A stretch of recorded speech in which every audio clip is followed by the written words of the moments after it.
ഇന്നലെ ഒരേ സമയം 2 മത്സരം കാണേണ്ട ഒരു ധർമ്മസങ്കടത്തിലായിരുന്നു ഞാനും അതുപോലെ തന്നെ നമ്മളിൽ പലരും എന്ന് എനിക്കറിയാം.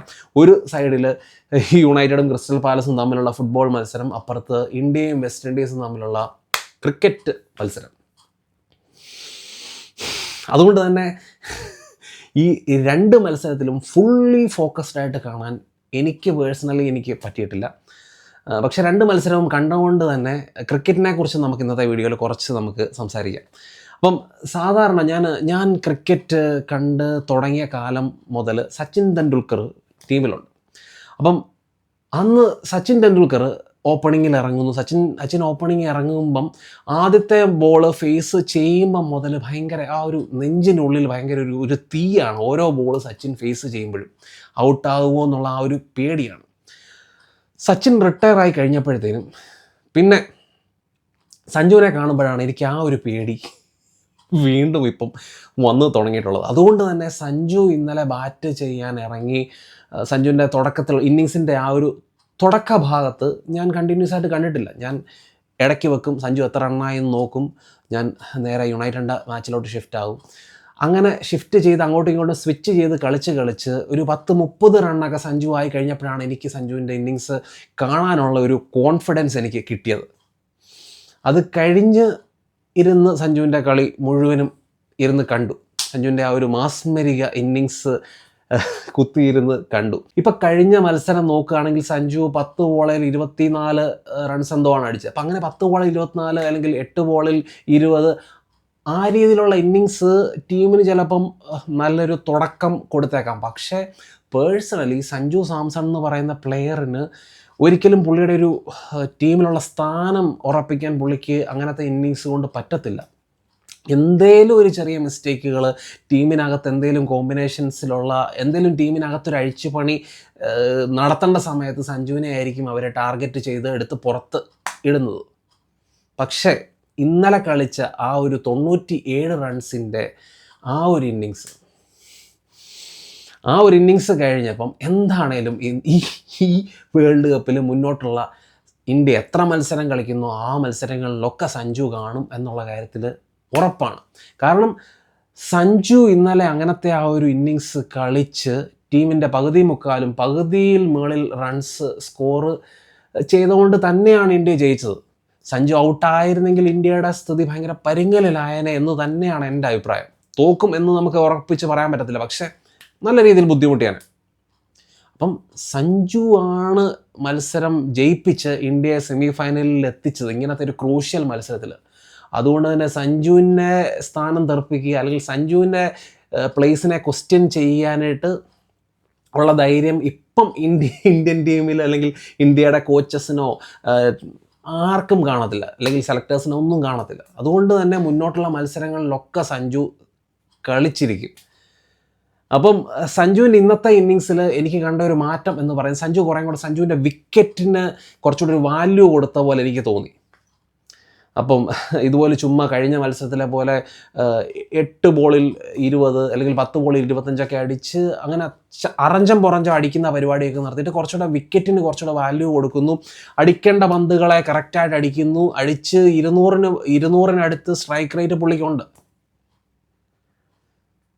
പക്ഷേ റെസ്പെക്റ്റ് കൊടുക്കേണ്ട പന്തുകളെ ആ രീതിയിൽ നേരിടുന്നു. ആ രീതിയിൽ എന്താ പറയുന്നത്, പലരും പറയുന്ന ഞാൻ കേട്ടു, ഒരു വിരാട് കോഹ്ലി ചേസിനെയൊക്കെ അപ്രോച്ച് ചെയ്യുന്ന ഒരു രീതിയിലാണ് സഞ്ജു അപ്രോച്ച് ചെയ്തത്. ഞാൻ തള്ളി മറിക്കുകയാണ് അല്ലെങ്കിൽ വിരാട് കോഹ്ലിയും സഞ്ജുവിനെ തമ്മിൽ കമ്പയർ ചെയ്യുന്നു എന്നല്ല ഞാൻ പറഞ്ഞത്. പക്ഷേ അതിൽ നിന്ന് പല പാഠങ്ങളും പുള്ളി ഉൾക്കൊണ്ടുകൊണ്ട് തന്നെയാണ് പുള്ളിയുടെ ഇന്നിങ്സ് പുള്ളി ബിൽഡ് ചെയ്ത് എടുത്തത്. എന്താണേലും സഞ്ജുവിൻ്റെ ഈ ഒരു ഇന്നിങ്സ് സഞ്ജുവിൻ്റെ വിമർശകരുടെയൊക്കെ വായടപ്പിക്കാൻ പറ്റുന്ന തരം ഇന്നിങ്സ് തന്നെയാണ്. വിമർശകരുടെ കാര്യം പറയുമ്പോഴത്തേനും എനിക്ക് നമ്മുടെ കേരളത്തിന് പുറത്തുള്ള വിമർശകരുടെ കാര്യത്തിനെക്കുറിച്ച് സംസാരിക്കാൻ താല്പര്യമില്ല. അവിടുന്ന് എന്താണേലും മലയാളികളെ ടാർഗറ്റ് ചെയ്തുകൊണ്ട് അല്ലെങ്കിൽ സൗത്ത് ഇന്ത്യൻസിനെ ടാർഗറ്റ് ചെയ്തുകൊണ്ട് കുറേ പേര് വിമർശിക്കാൻ കാണും. പക്ഷേ നമ്മുടെ ഉള്ളിൽ മലയാളികൾ സഞ്ജുവിനെ വിമർശിച്ചാൽ ഒരു കുഴപ്പമില്ല. പക്ഷേ താറടിച്ച് കാണിക്കുന്ന രീതിയിലുള്ള വിമർശനങ്ങൾ, പുള്ളിയുടെ കരിയർ തീർന്നു, ഇനി ഇന്ത്യക്ക് വേണ്ടി കളിക്കത്തില്ല എന്നുള്ള രീതിയിൽ മുദ്ര കുത്തുന്ന തരം കമൻസൊക്കെ കാണുമ്പോൾ ഭയങ്കര വിഷമം തോന്നാറുണ്ട്. കാരണം ഇന്ത്യ പോണക്കത്തെ രാജ്യത്ത് നമ്മുടെ ക്രിക്കറ്റ് ടീമിൽ ഒരു പേരായി മാറുക അല്ലെങ്കിൽ ക്രിക്കറ്റ് ടീമിൽ സെലക്റ്റായി പെടുക എന്ന് പറയുന്നത് വലിയ കാര്യമാണ്. എന്നിട്ട് ആദ്യത്തെ 11-ൽ ഇറങ്ങുക എന്ന് പറയുന്നത് അതിലും ബുദ്ധിമുട്ടുള്ള കാര്യം. ശ്രീശാന്തിനെ മാക്സിമം ഞാനും ശ്രീശാന്തിനെ കുറേ ടാർഗറ്റ് ചെയ്തിട്ടുള്ള മനുഷ്യനാണ്. അപ്പോൾ ശ്രീശാന്ത് കഴിഞ്ഞിട്ട് വന്ന ഒരു മലയാളി എന്ന് പറയുന്നത് സഞ്ജു മാത്രമേ ഉള്ളൂ. സഞ്ജു കഴിഞ്ഞ് ഇനി എത്ര കാലം കഴിഞ്ഞായിരിക്കും വേറൊരാൾ വരുന്നത് നമുക്കറിയത്തില്ല. അപ്പോൾ ഇന്ന് മാച്ച് കഴിഞ്ഞ് അശ്വിൻ പറഞ്ഞൊരു കമൻ്റ് ഉണ്ട്, ക്രിക്കറ്റ് ടീമിൽ അല്ലെങ്കിൽ ഇന്ത്യൻ ക്രിക്കറ്റ് ടീമിൽ ഏറ്റവും കോമ്പറ്റീഷനുള്ള സ്പോട്ട് എന്ന് പറയുന്നത് ആ ഓപ്പണിംഗ് സ്പോട്ടാണ്. അപ്പോൾ ഓപ്പണിംഗ് സ്പോട്ടിന് വേണ്ടി മത്സരിക്കാൻ ഇഷ്ടം പോലെ ആൾക്കാർ ഇന്ത്യൻ ടീമിന് പുറത്ത് വെയിറ്റ് ചെയ്തിരിപ്പുണ്ട്. അപ്പം ആ സമയത്ത് സഞ്ജു പോണക്കത്തെ പ്ലെയേഴ്സ്, സഞ്ജുവോ അല്ലെങ്കിൽ ആ ഓപ്പണിംഗ് സ്ലോട്ടിൽ ആരൊക്കെ വരുന്നു, അവർക്ക് കിട്ടുന്ന ചാൻസസിൻ്റെ എണ്ണം ഭയങ്കര കുറവായിരിക്കും. അപ്പം ആ കുറഞ്ഞ ചാൻസസിലാണ് അവരെ പ്രൂവ് ചെയ്യേണ്ട, അത്രയും പ്രഷർ സിറ്റുവേഷനിലാണ് ഇവരൊക്കെ കളിച്ചുകൊണ്ടിരിക്കുന്നത്. അപ്പം അന്നേരപ്പോഴാണ് നമ്മൾ പിന്നെയും ഇവരെ താറടിച്ച് കാണിച്ച് ഇവരെ മാനസികമായിട്ട് തകർക്കാൻ വേണ്ടി നമ്മൾ ശ്രമിക്കുന്നത്.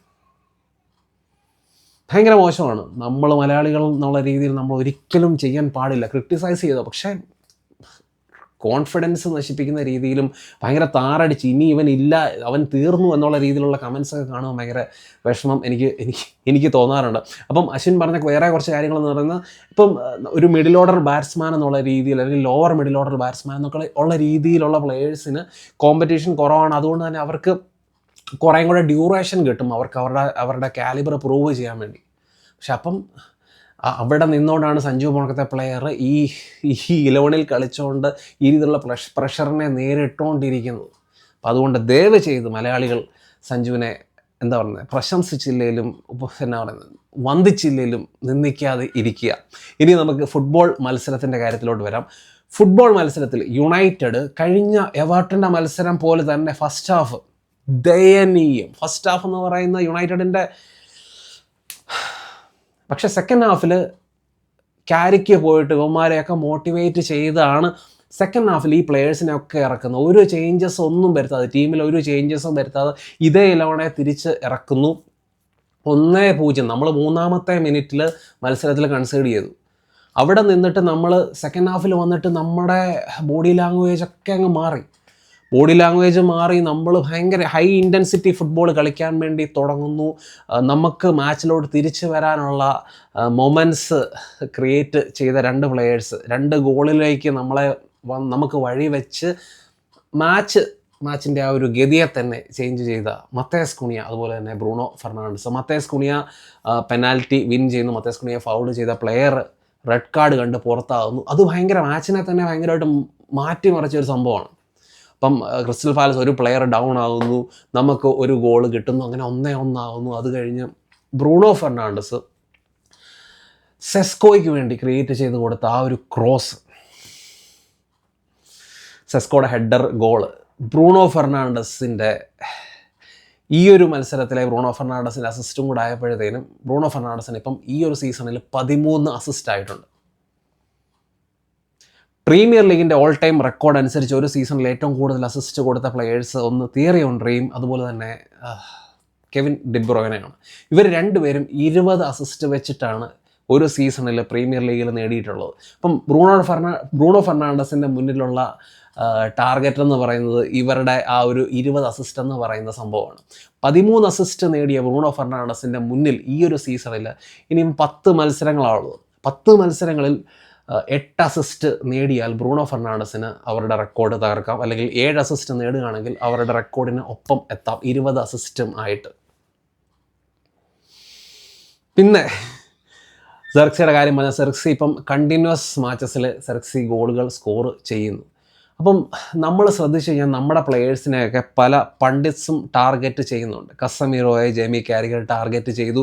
ജേമി കാരിഗറിനെ കസമീറോയുടെ പെർഫോമൻസ് കൊണ്ട് ജേമി കാരിഗർ പറഞ്ഞത് തെറ്റാണെന്ന് പ്രൂവ് ചെയ്തു. അതുപോലെ തന്നെ ലിസാൻഡ്രോ മാർട്ടിനസിനെ കുറ്റം പറഞ്ഞ പോൾ സ്കോൾസിനെ നിക്കി ബട്ടിനെയും വായടപ്പിക്കാൻ ലിസാൻഡ്രോ മാർട്ടിനസിന് പറ്റിയിട്ടുണ്ട്. അതുപോലെ തന്നെ സെസ്കോയ്ക്കെതിരെയും ടിം ഷെയർവുഡ്, സെസ്കോയൊന്നും യുണൈറ്റഡിൻ്റെ ക്വാളിറ്റിയുള്ള പ്ലെയറല്ല, യുണൈറ്റഡിന് വേണ്ടി കളിക്കാനുള്ള യാതൊരു യോഗ്യതയും ഇല്ല എന്നൊക്കെ പറഞ്ഞ് പുള്ളിയെ കളിയാക്കിയിട്ട് താറടിച്ച് കാണിക്കാൻ ശ്രമിച്ചിട്ടുണ്ട്. അപ്പം ടിം ഷെയർവുഡിൻ്റെയും വായടപ്പിക്കാൻ സെസ്കോയുടെ പെർഫോമൻസ് കൊണ്ട് പറ്റിയിട്ടുണ്ട്. പിന്നെ ഇന്നലത്തെ മാച്ചിൽ നമ്മുടെ ഒരു പ്ലെയറും കൂടെ ഇഞ്ചോർഡ് ആയിട്ടുണ്ട്, ലൂക്ക് ഷോ ഇഞ്ചോർഡ് ആയി എന്ന് മാത്രമല്ല, നമ്മുടെ ഓവറോൾ പെർഫോമൻസ് കണ്ടു കഴിഞ്ഞാൽ തന്നെ നമുക്കറിയാം നമ്മുടെ ടീമിലെ വീക്ക്നെസ്സിനെയൊക്കെ കഴിഞ്ഞ കുറച്ച് മാച്ചസ് ആയിട്ട് എക്സ്പോസ് ആക്കുന്നുണ്ട്. അപ്പം നമുക്ക് വേണ്ട സൈനിങ്സ് വ്യക്തമായിട്ടറിയാം. നമുക്ക് അറ്റാക്കിംഗ് ഫുൾ ബാക്സ് രണ്ട് സൈഡിലും റൈറ്റിലും ലെഫ്റ്റിലും വേണം. ലൂക്ക് ഷോ ഇപ്പം കുറച്ച് മത്സരങ്ങളായിട്ട് ബാക്ക് ത്രീ എന്നൊക്കെ മാറിയിട്ട് ആ ഒരു ഫുൾ ബാക്കായിട്ട് കളിക്കാൻ തുടങ്ങി. അറ്റാക്കിൽ മാക്സിമം പുള്ളി സൂക്ഷിച്ച അറ്റാക്കിലോട്ട് പുള്ളി കമ്മിറ്റ് ചെയ്യാറുള്ളൂ. എന്നിട്ടും ലൂക്ക് ഷോ ഇഞ്ചുവേർഡ് ആകുന്നു. അപ്പം ലൂക്ക് ഷോ എന്ന് പറയുന്ന പ്ലെയറിന് ആ ഒരു ഫുൾ ബാക്കായിട്ട് കളിക്കുമ്പം ഇഞ്ചുറി പ്രോൺ ആണ്, ഇഞ്ചുറി വരാനുള്ള സാധ്യത കൂടുതലാണെന്ന് വീണ്ടും പ്രൂവ് ചെയ്യുന്നു. അതുകൊണ്ട് തന്നെ നമുക്ക് രണ്ട് അറ്റാക്കിംഗ് ഫുൾ ബാക്സ്, റൈറ്റ് സൈഡിൽ ഡലോയും അറ്റാക്കിൽ നല്ല രീതിയിൽ കോൺട്രിബ്യൂട്ട് ചെയ്യുന്നില്ല. അപ്പോൾ അറ്റാക്കിംഗ് ഫുൾ ബാക്സ് അല്ലെങ്കിൽ വിട്ട് ഹോൾഡ് ചെയ്യാൻ പറ്റുന്ന പ്ലെയേഴ്സ്, രണ്ട് വിങ്ങിൽ നിന്നുമുള്ള തരം അറ്റാക്സ് ക്രിയേറ്റിവിറ്റി വിങ്സിൽ നിന്നില്ല എന്നുള്ള ഒരു കുറവ് നമുക്കുണ്ട്.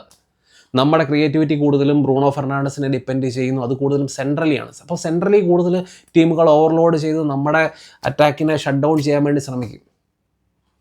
അപ്പോൾ അതിനെ മറികടക്കണമെങ്കിൽ നമുക്ക് വൈഡർ പ്ലെയേഴ്സ്, അറ്റാക്കിംഗ് പ്ലെയേഴ്സ് വേണം. അപ്പം വൈഡർ അറ്റാക്കിംഗ് പ്ലെയേഴ്സ്, അതുപോലെ തന്നെ മിഡ്ഫീൽഡ്, ഇതായിരിക്കും നമ്മുടെ പ്രയോറിറ്റി. അപ്പം റൈറ്റ് സൈഡിൽ അമാദ് വന്നു കഴിഞ്ഞപ്പോഴത്തേനും എംബിമോ അത്രയും വിട്ട് ഹോൾഡ് ചെയ്യുന്ന പ്ലെയർ അല്ല. എംബിമോ ഉള്ള സമയത്ത് കൂടുതലും എംബിമോയും സെസ്കോയും കുറേയും കൂടെ സെൻട്രലിയാണ് അവർ കൂടുതലും കളിക്കുന്നത്. എനിക്ക് തോന്നുന്നു സെസ്കോയുടെ കൂട്ടത്തിൽ കുറേയും കൂടെ കോംപ്ലിമെൻറ്റ് ചെയ്യാൻ സാധ്യത അമാദിനെ കളിപ്പിക്കുമ്പോഴാണ്.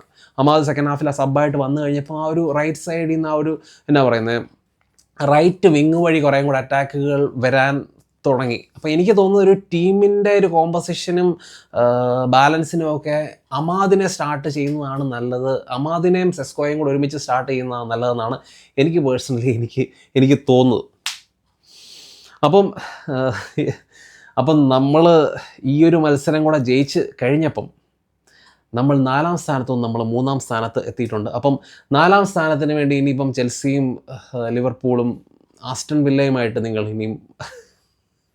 ഇനി ആസ്റ്റൺ വില്ലയുമായിട്ട് ആ ഒരു 4ാം സ്ഥാനത്തിന് വേണ്ടി മത്സരിക്കുക. ഞങ്ങളുടെ 4ാം സ്ഥാനം എന്ന് പറയുന്ന പരിപാടി വിട്ടിട്ട് ഞങ്ങൾ 3ാം സ്ഥാനത്ത് എത്തിയിട്ടുണ്ട്. ആസ്റ്റൺ വില്ലയും നമ്മളും ഇപ്പം ഒരേ പോയിൻറ്റ്സൊക്കെ ഒരേപോലെയാണ്. പക്ഷേ നമ്മൾ ജിഡിയുടെ കാര്യത്തിൽ നമുക്ക് GD 12 ആസ്റ്റൺ വില്ലയ്ക്ക് 8. അപ്പോൾ അതുകൊണ്ട് തന്നെ നമ്മൾ 3ാം സ്ഥാനത്തേക്ക് നമ്മൾ എത്തപ്പെട്ടിട്ടുണ്ട്. ഇനി മുന്നോട്ട് ന്യൂകാസിൽ സെയിൻറ്റ് ജെയിംസ് പാർക്ക് മത്സരമൊക്കെ ഉണ്ട്. ഭയങ്കര ടഫറാണ്. ഓരോ മത്സരവും നമ്മൾ ഈ രീതിയിൽ ഗ്രൈൻഡ് ചെയ്ത് സ്ട്രഗിൾ ചെയ്ത് ജയിക്കേണ്ട മത്സരങ്ങൾ തന്നെയാണ്. അതുകൊണ്ട് തന്നെ ടേക്കൺ ഫോർ ഗ്രാൻഡഡ് എന്ന് പറയുന്ന ഒരു സംഭവം നമുക്ക് എടുക്കാൻ പറ്റത്തില്ല. 3ാം സ്ഥാനത്ത് എത്തിയിട്ടുണ്ട്, പക്ഷേ ടീമുകൾ തമ്മിലുള്ള പോയിൻറ്റ്സിൻ്റെ വ്യത്യാസം ഭയങ്കര കുറവാണ്. അപ്പോൾ എനിക്ക് ഇത്രയൊക്കെയാണ് എനിക്ക് മാച്ചിനെ പറ്റി പറയാനുള്ളത്. നിങ്ങളുടെ അഭിപ്രായങ്ങൾ തീർച്ചയായിട്ടും ഭിന്നം കമൻസായിട്ട് ഇടുക.